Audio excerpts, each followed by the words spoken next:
왜 지금 여기에 계신 하나님이란 제목으로 말씀의 은혜를 같이 나누겠습니다.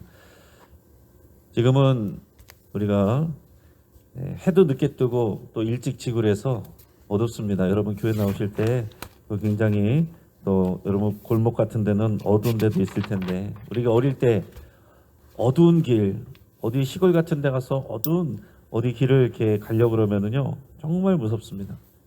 그래서 바람 소리 하나 불기만 해도 그것이 굉장히 무슨 공포 영화에 나오는 그런 소리 같기도 하고, 뭐 잎사귀만 바스락거려도 아주 그냥 신경이 삐쭉삐쭉 그렇게 곤두서는 그런 경험, 그런 공포스러운 경험을 합니다. 근데 놀랍게도 사랑하는 사람이나 그리고 나를 지켜줄 만한 든든한 우리 아빠나 손을 잡고서 그 길을 다시 걸으면요 신기하게도 똑같은 길인데 전혀 무섭지가 않습니다. 아까는 나를 무섭게 했던 그런 바람 소리, 낙엽 소리도 또 예쁜 풍경처럼 우리가 또 이렇게 느껴지게 되고 그 길이 아주 즐겁게 느껴집니다. 자, 어둠이 사라진 게 아니에요. 그렇죠? 달라진 건 뭡니까? 함께하는 든든한 분이 같이 생겼다라는 거. 그게 달라진 것입니다. 오늘 우리가 읽은 본문 말씀은요, 우리 인류 역사상 가장 아름답고도 강력한 약속을 담고 있어요. 이번 특별 새벽기도의 주제가 약속을 따라 오시는 왕이라고 그랬습니다. 예수님은 작은 아기로 오시는 것 같지만은 사실은 온 세상을 통치하시는 왕으로 오시는 분이고, 왕으로 오시는 예수님은 그냥 어쩌다가 갑자기 오신 게 아니고 오랜 시간 동안 하나님의 약속을 따라서 오셨다 하는 것이 우리 성경이 우리에게 가르쳐주는 그런 말씀입니다. 오늘 우리가 이사야서 7장 말씀을 읽었는데, 오늘 여기에 나오는 이 내용의 본문은요 예수님이 오시기 전에 약 735년경 정도 됩니다. 예수님 오시기 전에 거의 700~800년 전에 어떤 상황이었냐면은, 그때에 아람이라는 나라하고 그 당시에 이제 북이스라엘 남유다하고 갈려 있을 텐데, 이 북이스라엘이라는 나라하고 편을 먹고서 연합해서 이 남유다를 공격하려고 그랬어요.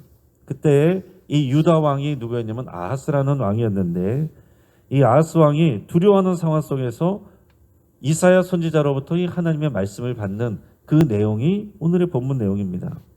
어저께 미가서 우리가 본문 읽은 것보다 더 앞선 시대에 있는 상황이에요. 또 미가서 말씀은 어떤 상황이었냐면은 이미 북이스라엘이 멸망한 다음의 내용이었고, 오늘은 또 그보다 조금 더 앞에 내용이에요.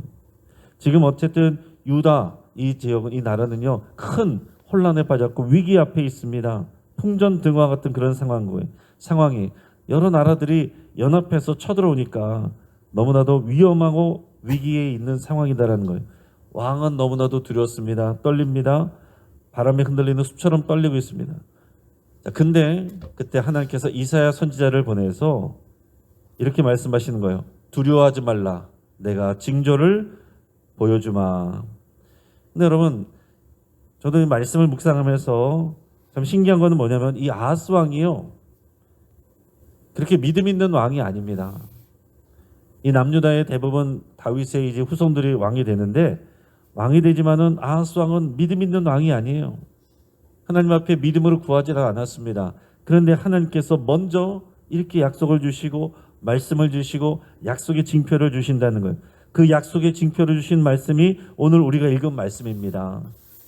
그러므로 주께서 친히 징조를 너에게 주실 것이라. 보라, 처녀가 잉타하여 아들을 낳을 것이요 그의 이름을 임마누엘이라 하리라. 아멘. 자, 이걸 징표로 주신대요. 근데 우리는 알고 있습니다. 이 징표가 그때 일어난 게 아니에요. 그러고 나서 한 735년 지나고 나서 예수님이 이 징표대로 오신 겁니다. 근데 그 징표가 뭐냐면은, 보라, 처녀가 잉타하여 아들을 낳을 것인데 그의 이름을 임마누엘이라 하리라. 그 당시 아하스 왕과 이 위기 가운데 있는 이 유다 백성에게 주신 말씀이기도 하지만은, 사실 그 내용은 이 모든 인류, 풍전등화 같은 위기 속에 어둠 속에 있던 모든 인류에게 주시는 하나님의 구원의 메시지고 그런 약속이고 그런 메시아를 보내주겠다고 하는 메시아에 대한 약속이기도 한 겁니다. 여러분 성경 말씀은 아주 입체적인 거예요. 딱 그때의 옛날 이야기로 끝나는 게 아닙니다. 여러 시대에 대한 하나님의 메시지가 복합적으로 들어가 있는 거예요. 그러니까 여러분 성경 말씀을 옛날 이야기, 이스라엘 이야기 그렇게 읽으면 우리에게 아무것도 아니에요. 그러나 오늘 이 말씀이 그때에도 의미가 있었고 그 다음에 이어지는 시대에도 의미가 있었고 또 오늘 우리에게도 동일하게 의미가 있다라는 이런 입체적인 메시지를 주신다는 것을 우리가 알아야 돼요. 자, 우리가 길을 잃고 주저앉아서 도와주세요라고 외칠 기력도 없어요. 그런데 누가 먼저 와서 나를 붙들어주고 도와준다. 얼마나 감사한 일입니까? 이게 하나님이 하시는 일이에요. 도와달라고도 안 했어요. 그냥 두려워서 떨고 있는데 하나님이 먼저 와서 감싸 안아주면서 걱정하지 말라. 내가 너를 붙들어주고 너와 함께 할 거야. 이렇게 말씀하시는 거예요. 선제적인 사랑. 여러분 이게 복음입니다. 다른 모든 종교는 내가 뭔가를 기여했을 때 신에게 내가 어떤 보상을 받는다. 이것인데 우리의 자격과 상관없이 하나님이 먼저 우리를 찾아와 주시고 먼저 우리에게 그 은혜를 베풀어 주신다. 선제적인 사랑. 이게 하나님의 사랑이고 이게 복음의 핵심이에요. 근데 여기서 임마누엘이라 하리라 그랬습니다. 임마누엘의 뜻이 뭡니까? 따라합니다. 하나님이 우리와 함께하게 계시다. 하나님 우리와 함께 계시다. 임마누엘. 임마누엘. 임마누엘. 임마누엘. 우리 예수 그리스도 이름이 다른 이름이 임마누엘이에요. 예수님의 이름은 임마누엘. 임마누엘은 하나님이 우리와 함께 계시다. 어둠 속에서 버려진 것 같은 고통 속에 있을 때에 그 어둠 중에 한 줄기 빛으로 예수님이 오셨는데 예수님이 이 땅에 오신 이 성탄의 의미는 하나님이 우리와 함께 계신다 하는 분명한 하나님의 약속을 실천하여 주신 그런 하나님의 사랑입니다. 자, 임마누엘이란 이름을 생각해 보면 어떤 거예요? 우리는 하나님을 종종 생각할 때 저 멀리 높이 계신 하나님, 그래서 우리가 잘못하면 벌을 주신 하나님, 열심히 잘하면 상을 주신 하나님, 그런 무섭고 엄격한 분으로 생각할 수 있는데 저 높은 곳에 계신 하나님이 이 낮고 낮은 곳에 사람들도 내 이름을 잘 몰라주는데 나와 함께 계신다, 나에게 오신다. 이게 임마누엘의 의미예요. 그럼 아이가 거실에서 장난감을 가지고 놀다가 다쳤다고 하면 아빠는 어떻습니까? 아빠나 엄마는 저 멀리 서재에서나 또 의자에 앉아가지고서 화내면서 얘야 조심해야지 그러고만 있지 않겠죠. 그러고서 아무것도 조치를 하지 않는다면 진짜 엄마 아빠가 아닐지도 몰라요. 진짜 엄마 아빠는 즉시 달려와서 아이 옆에 무릎을 꿇고 굽히고 앉아서 아이의 눈을 맞추고 아픈 곳을 또 살펴봅니다. 하나님은요 우리 인생의 구경꾼이 아니에요. 방관자도 아니십니다. 우리가 직장에서 땀 흘리고 있을 때, 여러분 병원 대기실에서 눈물 흘리고 있을 때, 또 여러분들이 진로 문제로 고민하고 고통하고 때로는 기뻐하고 때로는 낙심해서 실패해서 또 눈물 흘리고 있을 때, 밤잠을 설치고 있을 때, 주님은 어디 계신지 이해할 수 없을 때 주님은 바로 거기, 그리고 주님은 지금 바로 여기에 우리와 함께 하십니다. 할렐루야.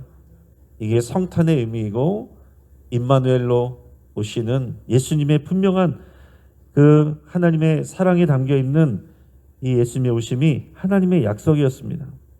근데 그 예수님이 임마누엘이라는 이름으로 오시는데 처녀의 몸으로 통해서 오신다라고 했어요. 처녀의 몸을 통해서 오신다. 그건 뭐예요? 사람의 몸을 입고 오신다는 거예요. 우리와 똑같은 연약함을 가지고 오신다는 것입니다. 그러나 죄는 없으시다. 아빠의 혈통을 따르지 않고 엄마를 통해서 나셔서 사람을 통해서 나셨지만은 죄의 피를 따르지 않았다.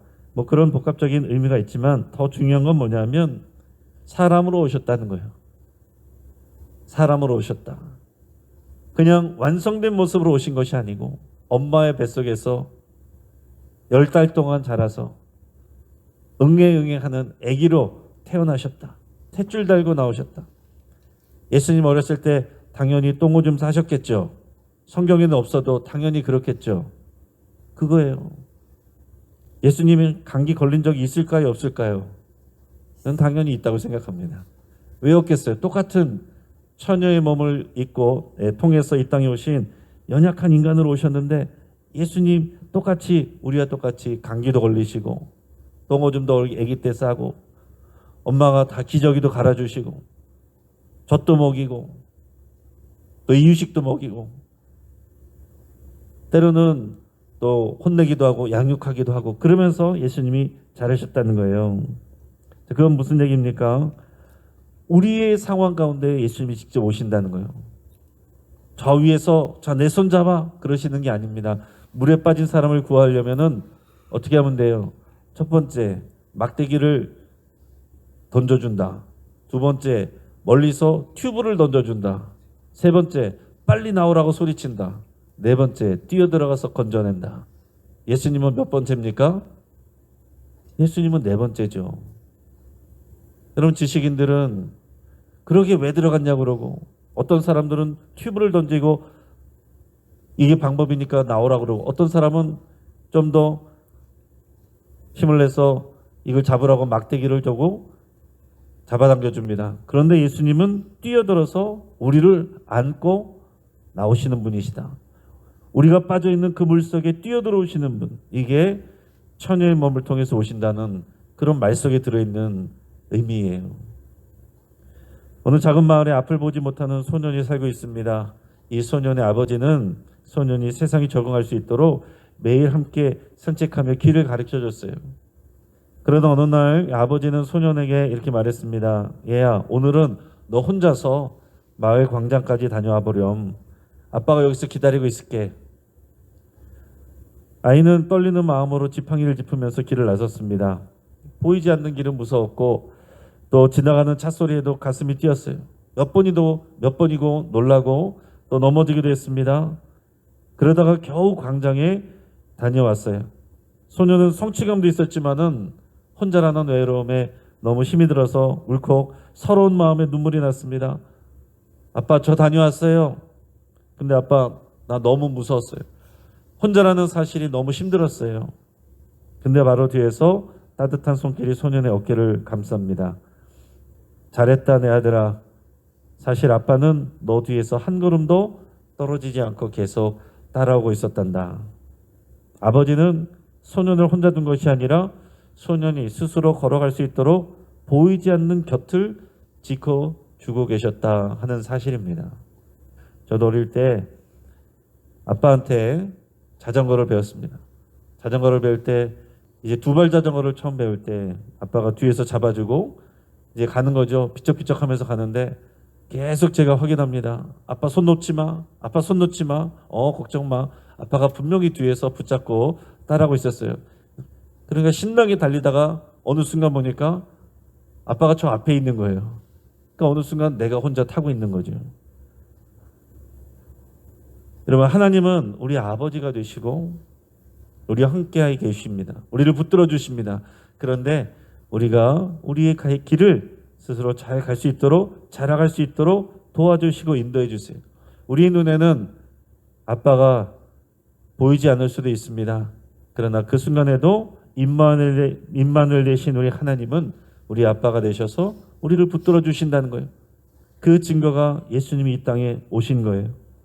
보라 처녀가 잉타하여 아들을 낳으리니 그 이름을 임마누엘이라 하리라. 예수님은 우리와 함께 계십니다. 창세기에서 그 원복음 인간이 죄를 지었을 때 뱀을 저주하면서 하나님께서 하신 말씀, 이 뱀은 여자의 후손의 발꿈치를 물 것이지만은 여자의 후손은 뱀의 머리를 밟아서 상하게 할 것이다. 그것이 예수 그리스도였고 그 예수 그리스도는 아주 작은 마을 베들레헴으로 생명의 떡집으로 오시는 분이었고 그리고 오늘과 같이 임마누엘 우리와 함께 하시는 분으로 오십니다. 그리고 그 약속대로 오늘 이 말씀을 지나서 700여 년이 지나서 우리에게는 2025년 전에 실제로 보이지 않는 하나님이 이 땅 가운데 보이는 사람의 모습으로 오셨어요. 그리고 예수님은 하나님 보좌 우편에 가셨지만은 예수님을 믿는 저와 여러분들에게 성령님을 보내주셨습니다. 성령님이 우리 안에 계세요. 성령님이 우리 안에 계셔서 성령님을 통해 예수님은 우리와 함께 계십니다. 임마누엘 이 약속이 지금 우리에게 이루어진 거예요. 우리가 오늘 이 성탄절 새벽기도에 나와서 임마누엘 약속의 예수 그리스도의 이름을 우리가 깊이 묵상하고 그 이름 안에서 우리와 함께하고 계시는 어떤 상황 속에서도 우리를 붙들고 계시는 그 하나님의 깊은 사랑을 누리시기를 주의 이름으로 축복합니다. 같이 한번 기도하겠습니다. 여러분 이 시간 함께 기도할 때 우리 삶의 가장 어두운 순간에도 여전히 임마누엘로 함께하고 계시는 하나님께 여러분 감사드릴 수 있기 바랍니다. 여러분 가장 힘들 때도 어려울 때도 외로울 때도 억울할 때도 슬플 때도 상처 입을 때도 아무도 나를 이해해 주지 않는 것 같을 때도 그때도 우리 주님은 임마누엘 하나님으로 함께하여 주셨습니다. 지금 바로 여기 여러분과 함께 있습니다. 하나님께 감사드리시기를 바랍니다. 또 외로움과 두려움에 떨고 있는 나의 이웃들에게 내가 임마누엘이 소망이 또 되게 하시고 그 임마누엘 소망을 전하는 통로가 되게 해 주십시오. 그렇게 여러분 결단하며 기도하시기 바랍니다. 또 오늘 하루 주님이 내 곁에 계신 것을 의식하며 그분의 손을 꼭 잡는 복된 하루 귀한 성탄절 되기를 바라고 또 우리의 모든 삶이 되기를 여러분 간구하면서 이 시간 함께 기도하겠습니다. 같이 각자 기도하겠습니다. 할렐루야. 하나님 아버지 감사를 드립니다. 임마누엘 이 땅에 우리와 함께 계시는 예수 그리스도 예수님이 우리와 함께 계십니다. 처녀가 잉태하여 아들을 낳으니 그 이름을 임마누엘이라 하리라. 나라가 흔들리고 위기 속에 있을 때 우리 하나님이 이 땅 가운데 오셨습니다. 주님 감사합니다. 그리고 또한 흔들리는 어둠 깊은 어둠이 깊었을 때 예수님이 생명의 빛으로 이 땅에 오셨습니다. 예수님이 이 땅에 오신 것은 임마누엘의 약속의 실천입니다. 열매입니다. 또한 이 메시지는 여전히 우리를 둘러싼 어둠 가운데 또 두렵고 연약한 우리 가운데 임마누엘 하나님의 이름으로 찾아오시는 우리 하나님이 그 분명한 약속임을 믿습니다. 내 삶의 가장 어려운 순간에도 여전히 임마누엘 함께 계신 우리 하나님 감사드립니다. 또한 외로움과 두려움에 떨고 있는 나의 이웃들에게도 이 임마누엘의 소식이 그 소망이 전해지게 해주시고 우리가 그 소식의 통로가 되게 해 주옵소서. 빛의 전달자가 되게 해 주옵소서. 오늘 하루 동안 주님이 내 곁에 계심을 의식하게 하시며 우리 주님의 손을 꼭 잡고 걷는 복된 하루 되게 역사하여 주시옵소서. 또한 하나님 아버지 하늘들을 위해서 기도합니다. 아버지 우리의 연약함 가운데 아버지 우리를 붙들어 주시겠는데 주시옵소서. 우리에서 함께 기도할 때 우리 환우들을 위해서 함께 기도하고 우리 주변에 외롭고 방황하는 성도들과 이웃들을 위해서 기도하겠습니다. 다들 웃고 떠드는 이런 상황 속에서도 어둠 속을 살아가고 있는 사람들이 있습니다. 또 겉으로는 웃고 있지만 속으로는 울고 있는 사람들이 있습니다. 그 마음은 어둠인 사람들이 있습니다. 환우들이 그렇고 또 상처 입은 사람들이 그렇고 우리 주변에 여러 가지 어려움으로 또 절망해 있는 분들이 있습니다. 그분들을 위해서 여러분 함께 기도하시고 오늘 오전 9시와 11시에 있을 우리 성탄 축하 예배와 또 그때 있을 우리 칸타타와 또 11시 예배 때 있을 유아사리를 위해서 함께 또 기도해 주시기 바랍니다. 이 시간 주여 한번 부르짖고 하시면서 함께 기도하겠습니다. 주여